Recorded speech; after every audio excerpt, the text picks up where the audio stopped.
देखिए, प्रधानमंत्री ने कल रात में नई पार्लियामेंट की जो बिल्डिंग तामीर हो रही, कंस्ट्रक्ट हो रहा, उसका जाकर उन्हें मुआयना किया।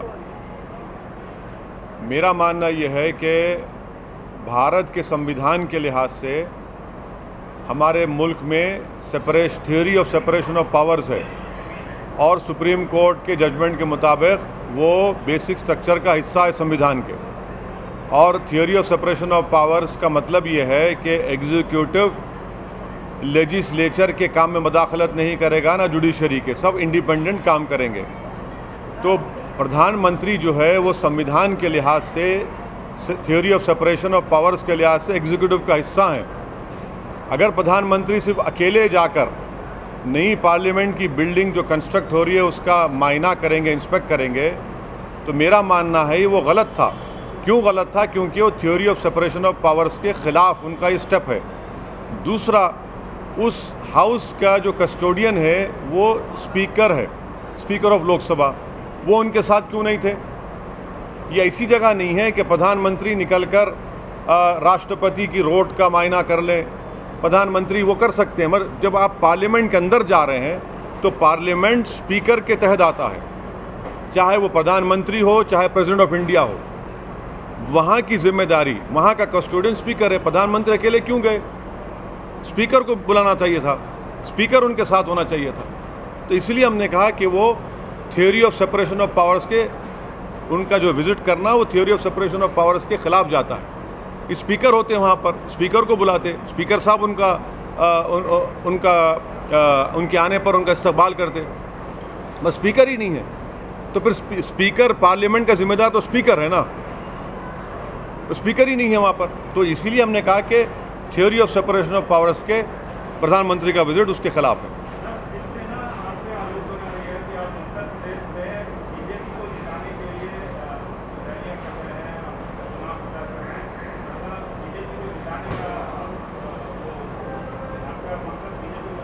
ये डुगले हैं, नंबरी डुगले हैं, इंटेलेक्चुअल करप्ट हैं।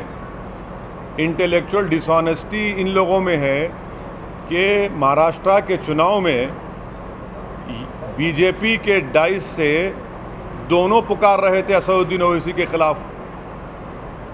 दोनों पुकार रहे थे कि ओवैसी को रोको, ओवैसी को रोको, ये एंटी नेशनल है। और जब उद्धव ठाकरे को मुख्यमंत्री बनाने का टाइम आया तो फौरन जाकर कांग्रेस और एनसीपी से निकाह कर लिए। कांग्रेस भी हमको गाली दे रही थी कि बीजेपी और शिवसेना का मुख्यमंत्री मत होने दो, ओवैसी को मजलिस को वोट मत दो। तो वो क्या था, इतने साल वो बीजेपी के साथ थे। 2014 में आपने नहीं जिताया मोदी को, इनको शर्म नहीं आती इस तरह का झूठ बोलते हुए। 2014 में आपने मोदी को भारत का प्रधानमंत्री बनाया। आपने हर इलेक्शन में मोदी के कैंपेन में हिस्सा लिया। 2002 में जब गुजरात जल रहा था तो तुम्हारा उस वक्त का लीडर क्या कह रहा था मोदी के बारे में? तो इन लोगों की ये लोग इंटेलेक्चुअली और मॉरली करप्ट हैं, बैंक करप्ट हैं, इसीलिए ये बकवास करते रहते हैं। सच्चाई से इसका कोई ताल्लुक नहीं। सर, ये आरोप आप पे पहली बार नहीं लगा, इसके पहले भी कई बार आप हाँ लगते रहते, हम पे लगता रहेगा और हमको इसकी कोई परवाह नहीं है। ये तमाम के तमाम जो इल्ज़ामात लगा रहे वो बौखलाहट का शिकार हो चुके हैं, परेशान हैं, इनको समझ में नहीं आ रहा। और मैं आपको बता रहा हूँ कि एक दिन आएगा दोबारा शिवसेना बीजेपी के साथ गोद में बैठ जाएगी।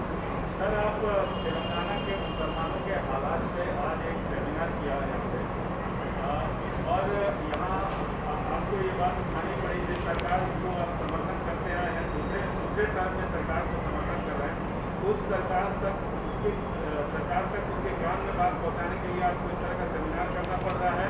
और आप असेंबली में बात उठाने की बात कर रहे हैं कि दलित बंदूक की तरह मुसलमानों को दिया जाए। जब दलित बंदूक का फॉर्मेट बन रहा था या दलित बंदूक में जो चीज़ें तैयार हो रही थी, उस समय भी आप ये बात उठा सकते थे। और सरकार चूँकि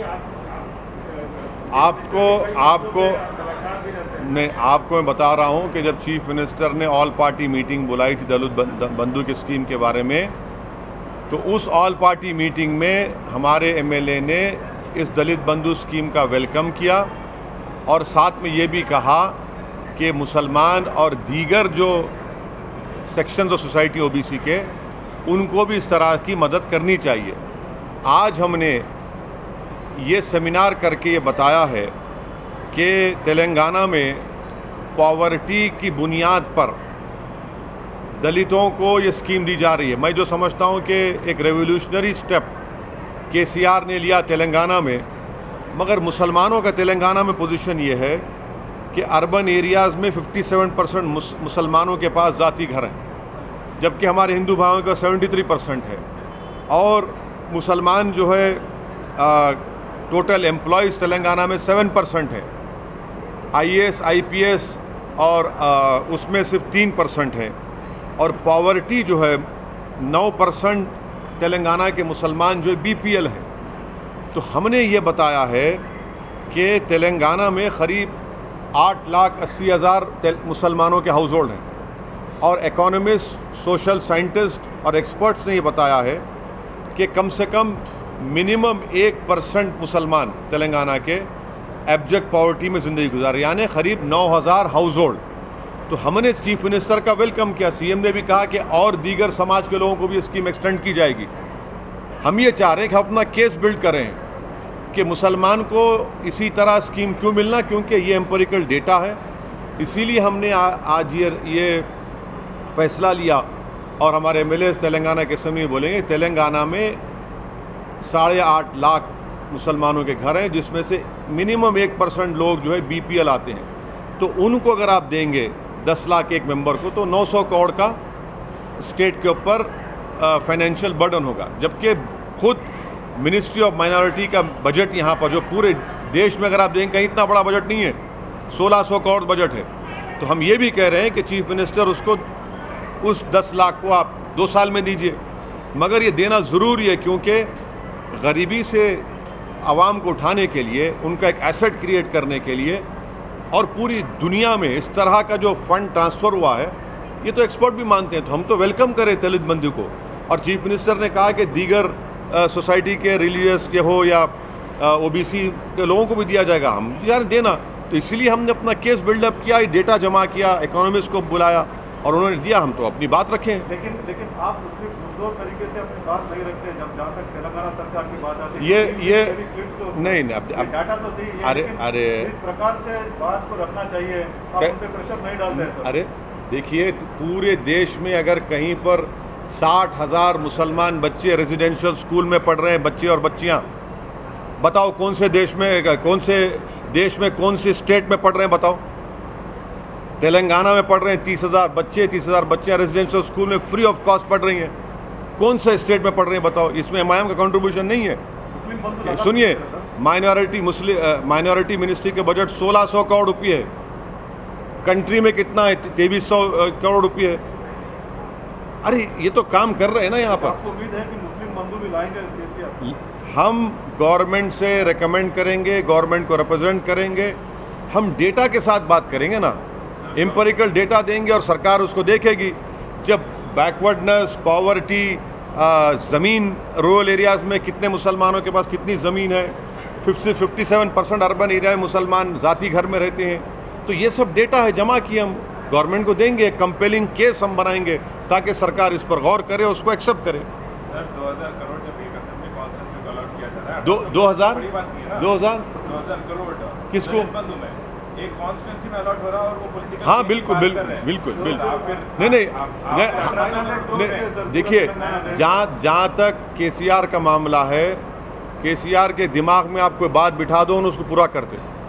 तो हमारा काम ये है कि जाकर उनको, हम पूरे लोग जाएंगे, ये डेटा देंगे और उनको बताएंगे कि तेलंगाना की और प्रॉस्पेरिटी के लिए, तेलंगाना की मजबूती के लिए जो एक रेवोल्यूशनरी स्कीम का उन्होंने आगाज़ किया है दलितों के लिए, उसको मुसलमानों को ही मिले, ओबीसी को भी मिले, शेड्यूल्ड ट्राइब को ही मिले, सबको मिले। क्योंकि पॉवर्टी, देखिए हम क्या बोल रहे हैं, हम क्या पूरे मुसलमान को नहीं बोल रहे हैं। अब आप लोग चला देंगे सुबह शाम में 6 बजे 9 बजे से। हम क्या कह रहे हैं कि 8.5 लाख मुस्लिम हाउस होल्ड तेलंगाना में है, जिसमें से 1% हाउस होल्ड जो है वो बिलो पॉवर्टी लाइन है, मिनिमम। वैसे तो 2% भी हो सकता है, मगर हम कह रहे हैं मिनिमम।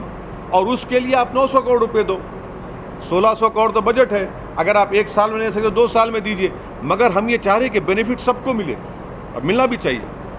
सर अभी रिसेंटली प्रधानमंत्री नरेंद्र मोदी यूएस गए थे, जहाँ पे जो बाइडेन और कई सारे बाकी टॉपिक्स पे भी बातचीत हुई थी, तो उस पर आप क्या कहना चाहते हैं? और टेररिज्म पे भी बातचीत हुई थी। अभी रिसेंटली अफगानिस्तान में जो सिचुएशन देखी गई थी, यूएस भी उसको एंटरटेन नहीं कर रहा है, तो आप क्या कहें? डीलिस्टिंग और लिस्टिंग पे आप बात ही कर रहे थे, उस पर भी थोड़ा नहीं मालूम ना अभी सरकार क्या करने वाली है।